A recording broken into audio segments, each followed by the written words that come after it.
নমস্কার বন্ধুরা, সকলে কেমন আছেন?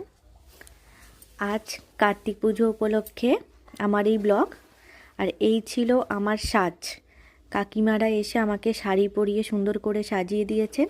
এখন চলুন আপনাদের আমাদের ঠাকুরটিকে দেখাই।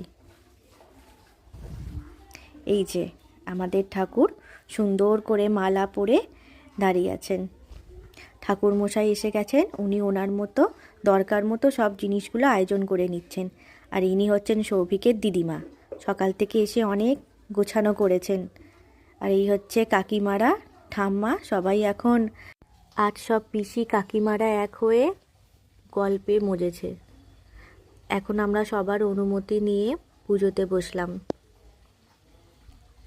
পুজো শুরু হতে হতে আমাদের প্রায় 7টা বেজে গেছিলো। এই যে উনি খুব মন দিয়ে পুজোর নিয়মগুলো